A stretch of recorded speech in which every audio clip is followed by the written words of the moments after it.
Shalom saudara, kita sungguh bersyukur buat pertolongan Tuhan, sehingga pada pagi hari yang indah ini kita masih boleh berkumpul untuk memuji dan memuliakan nama Tuhan.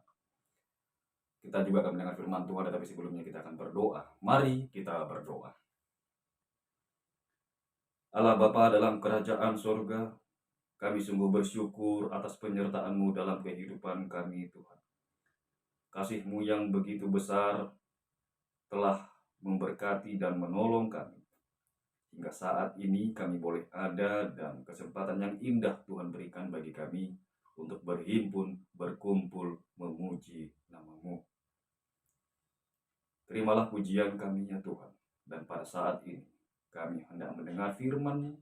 Oleh karena itu, dengan segala kekurangan kami, mohon padamu berikan kami hikmat, urapi kami dengan kuasa Roh Kudus-Mu, agar firman-Mu dapat kami mengerti dan dapat kami terapkan dalam kehidupan kami sehari-hari. Terima kasih ya Tuhan, kami siap mendengarkan. Di dalam nama Yesus Kristus kami telah berdoa dan mengucap syukur. Haleluya. Amin. Shalom Bapak Ibu.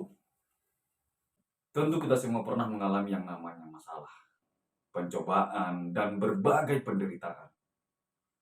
Dan hal itu dapat mengakibatkan kita menjadi sedih, putus harapan, ada yang depresi, bahkan ada yang bunuh diri.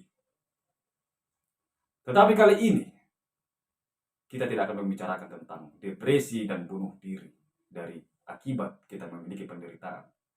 Oleh karena itu Bapak Ibu, saudara-saudara sekalian, kita akan membaca firman Tuhan di dalam Yakobus pasal 1 ayatnya yang kedua sampai ayatnya yang ke-8. Judul perikop, iman dan hikmat. Saudara-saudaraku, anggaplah sebagai suatu kebahagiaan apabila kamu jatuh ke dalam berbagai-bagai pencobaan. Sebab kamu tahu bahwa ujian terhadap imanmu itu menghasilkan ketekunan. Dan biarkanlah ketekunan itu memperoleh buah yang matang, supaya kamu menjadi sempurna dan utuh, dan tak kekurangan suatu apapun. Tetapi apabila di antara kamu ada yang kekurangan hikmat, hendaklah ia memintakannya kepada Allah, yang memberikan kepada semua orang dengan murah hati dan dengan tidak membangkit-bangkit. Maka hal itu akan diberikan kepadanya. Hendaklah ia memintanya dalam iman dan sama sekali jangan bimbang. Sebab orang yang bimbang sama dengan gelombang laut yang diombang-ambingkan kian kemari oleh angin. Orang yang demikian janganlah mengira bahwa ia akan menerima sesuatu dari Tuhan. Sebab orang yang mendua hati tidak akan tenang dalam hidupnya. Saudara-saudara, surat Yakobus ini adalah surat yang ditulis oleh Yakobus sendiri. Dia adalah adik Yesus sesuai dengan beberapa hal dalam tradisi Yahudi. Yakobus merupakan salah satu tokoh gereja mula-mula. Tahun penulisan surat Yakobus ini diperkirakan sekitar tahun 40 sampai 45 Masehi. Surat ini ditujukan kepada orang-orang Kristen di luar Yerusalem. Mereka adalah orang-orang percaya yang merantau keluar dari Yerusalem. Surat Yakobus memiliki ciri, yaitu penekanannya yang kuat kepada cara hidup yang benar. Orang percaya yang ada di perantauan harus tetap hidup dengan bersukacita ketika mengalami pencobaan dan penderitaan dalam hidup mereka. Kesusahan, hukuman karena iman dalam Yesus juga harus ditanggung dengan penuh sukacita. Kemudian Yakobus menuliskan, setiap orang percaya yang mengalami pencobaan, penderitaan, maka ketika ia merasa kurang hikmat, orang percaya tersebut harus memintakannya kepada Tuhan dengan doa. Oleh karena itu saudara-saudara yang terkasih dalam nama Yesus, tema kita pada pagi hari yang indah ini adalah bertahan di dalam penderitaan. Sekali lagi, tema kita pada pagi hari yang indah ini adalah bertahan di dalam penderitaan. Yang menjadi pertanyaannya adalah, bagaimana cara kita untuk bertahan di dalam penderitaan? Yang pertama adalah bertekun meski dalam pencobaan agar kita disempurnakan. Kita membaca dalam ayat 1 sampai ayat keempat, dikatakan di sana bahwa ketika kamu menghadapi pencobaan, anggaplah itu sebagai suatu kebahagiaan. Wow, lucu bukan? Konyol. Kalau kamu mengalami pencobaan, kalau kamu mengalami penderitaan, berbahagialah. Wah, berbahagia bagaimana? Bagaimana mungkin orang yang sedang mengalami masalah, mengalami pencobaan, penderitaan dalam hidupnya, bisa berbahagia, bisa bersuka cita? Konyol Bapak Ibu, saudara-saudara yang terkasih dalam nama Yesus. Pencobaan dalam surat Yakobus ini ada dua macam, saudara. Yang pertama yaitu pencobaan dari luar, seperti penganiayaan, penderitaan, kemiskinan, dan tekanan dari orang-orang sekitar. Karena pada waktu itu ada begitu banyak tekanan dari orang-orang bukan Kristen. Mereka mencoba menganiaya orang-orang yang percaya pada Yesus. Dan itu merupakan salah satu dari penderitaan yang dialami oleh orang-orang percaya pada waktu itu. Kemudian, jenis yang kedua adalah pencobaan dari dalam. Ini berasal dari dalam diri kita sendiri, dari dalam diri orang percaya itu sendiri, seperti hawa nafsu dan kedagingannya. Ungkapan mengenai pencobaan menggambarkan suatu tekanan atau penganiayaan yang sangat membebani kehidupan orang-orang Yahudi yang percaya Tuhan Yesus. Kata cobaan atau tes atau ujian adalah kata kunci dalam masalah ketekunan. Ujian atau cobaan berasal dari bahasa Yunani, yaitu dokime. Artinya adalah pengalaman yang mengandung dua makna. Pertama, proses pencobaan. Yang kedua, akibat pencobaan.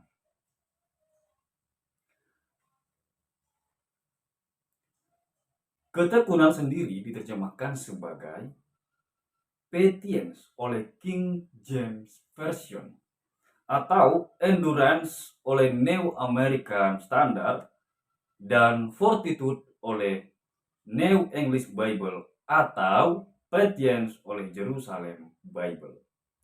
Istilah atau ungkapan tersebut berasal dari bahasa Greek hypomonem yang oleh Lembaga Alkitab Indonesia diterjemahkan sebagai ketekunan.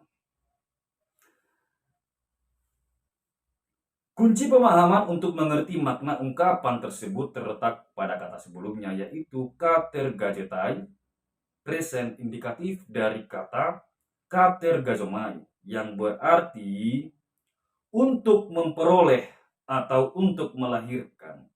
Sedangkan yang dilahirkan atau diproduk adalah hupomone. Hupomone berasal dari dua kata, yaitu hupo yang artinya di bawah dan mone yang berarti ada atau tinggal. Jika dihubungkan dengan kata sebelumnya, kata peirasmos yang berarti pencobaan, maka kata tersebut mengandung arti tinggal di bawah pencobaan atau tinggal di bawah ujian sebagai bukti iman percaya kepada Tuhan kita Yesus Kristus. Pada ayat yang keempat, kata tak kekurangan sesuatu apapun, ini juga jangan ditafsirkan secara jasmani. Karena kalau dengan demikian, maka kita sedang merujuk kepada teologi kemakmuran. Tetapi hal ini harus ditafsirkan secara rohani. Karena kata sempurna dan utuh juga bermaksud untuk mengarahkan kita kepada kesempurnaan dan iman yang utuh secara rohani, bukan secara jasmani. Masalah-masalah yang dihadapi oleh kedua belah suku di perantauan sungguh berat pada waktu itu, sehingga membuat Yakobus terbeban untuk memberikan penghiburan, terbeban untuk memberikan pengharapan, terbeban untuk memberikan kekuatan kepada orang-orang percaya pada waktu itu di perantauan, karena mereka harus bisa menghadapi masalah mereka, harus bisa menghadapi penderitaan mereka dengan berbahagia dan bersukacita dalam penderitaan tersebut.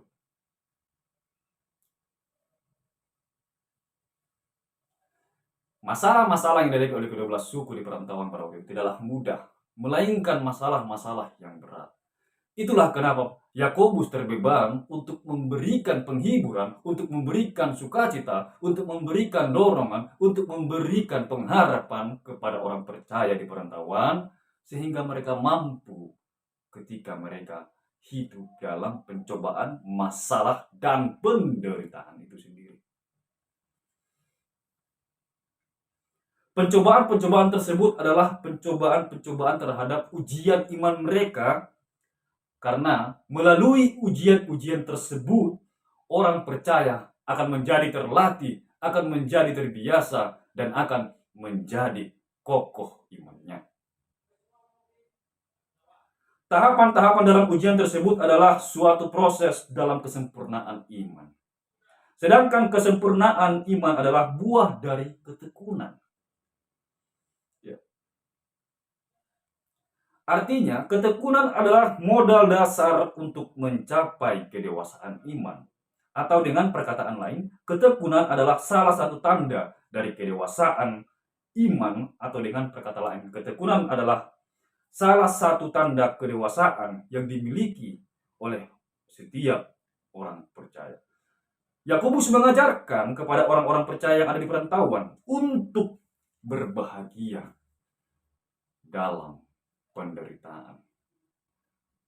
Seorang tokoh dalam Perjanjian Lama diceritakan bahwa ia mengalami penderitaan dan pencobaan yang begitu berat di dalam hidupnya. Ia kehilangan begitu banyak ternaknya. Ia juga kehilangan anaknya. Apakah sampai di sini penderitaannya? Tidak. Dikatakan juga bahwa ia mengalami penyakit di tubuhnya. Ia mengalami luka barah busuk di seluruh tubuhnya. Bahkan istrinya yang harus mendukungnya, harus menopangnya, juga menyuruhnya untuk mengutuk Allah. Demikian juga dengan teman-temannya yang seharusnya menghiburnya, mendukungnya, memberikan penghiburan, kekuatan untuknya, juga mengatakan bahwa ia sakit karena ia berbuat dosa di hadapan Allah. Tentu kondisi tersebut kalau terjadi dalam diri kita, maka yang kita rasakan adalah tertekan, depresi, dan bunuh diri. Tetapi saudara, tokoh tersebut tidak mengalami hal itu. Dia adalah Ayub. Dia adalah seorang tokoh Alkitab yang sangat terkenal karena ia saleh dan tetap taat, tekun kepada Allah. Ketika dia tekun kepada Allah, maka apa yang terjadi? Tuhan mengembalikan semua apa yang telah hilang dari Ayub. Bahkan dikatakan dikembalikan 2 kali lipat. Sungguh hebat Allah kita. Sungguh luar biasa Allah kita. Bagaimana dengan kita, saudara? Sudahkah kita berbahagia, bertekun ketika kita berada dalam penderitaan? Sebagai orang-orang akademisi, tentu ada banyak penderitaan dan masalah yang kita hadapi. Sebagai mahasiswa tentunya. Kita mengalami tekanan karena begitu banyak tugas. Karena begitu rumitnya menghadapi dosen, sibuk karena organisasi sehingga perkuliahan kita menjadi terganggu. Yang sedang bimbingan juga mungkin dipersulit oleh dosen. Ada masalah dengan dosen pembimbing. Itu merupakan penderitaan kita. Itu merupakan masalah-masalah yang kita hadapi sebagai orang-orang akademisi, sebagai mahasiswa di kampus ini. Demikian juga dengan dosen. Semua orang pasti mengalami masalah. Dosen juga memiliki masalahnya tersendiri. Mungkin di rumah dia punya masalah dengan keluarga. Tetapi ketika di kampus, seharusnya profesional. Tetapi di kampus juga, seorang dosen akan menemukan masalah di sana. Masalah ini, saudara, tidak perlu kita cari. Karena masalah itu akan datang sendiri dalam hidup kita. Tidak perlu repot-repot mencarinya. Itulah masalah. Baik itu dosen, mahasiswa, dan semua akademisi di kampus tentu akan mengalami masalah. Saudara, dari firman ini kita diajarkan untuk tetap bertekun, berbahagia, meski kita berada di dalam penderitaan dan pencobaan. Caranya adalah dengan selalu berbahagia dan bersuka cita, karena ujian terhadap iman kita akan menghasilkan ketekunan. Bagaimana caranya kita bertahan dalam penderitaan? Yang kedua adalah meminta hikmat dengan iman yang kokoh dan sungguh-sungguh kepada Allah. Kita bisa melihat dalam ayat ke-5 sampai ke-8. Katakan bahwa, tetapi apabila di antara kamu ada yang kekurangan hikmat, hendaklah ia memintakannya kepada Allah. Mengapa kita harus meminta hikmat kepada Tuhan? Apa hubungannya dengan penderitaan? Jawabannya adalah karena Tuhan kita itu adalah Tuhan yang penuh hikmat. Tentu dalam menghadapi penderitaan, kita butuh kemampuan, kekuatan, yaitu dengan cara kita memohon pada Tuhan melalui doa kita yang sungguh-sungguh, tulus, dan kokoh dalam iman kita. Kita mohon pada Tuhan, Sang Empunya hikmat itu, agar kita diberikan hikmat dalam menghadapi segala macam pencobaan dan penderitaan yang kita alami.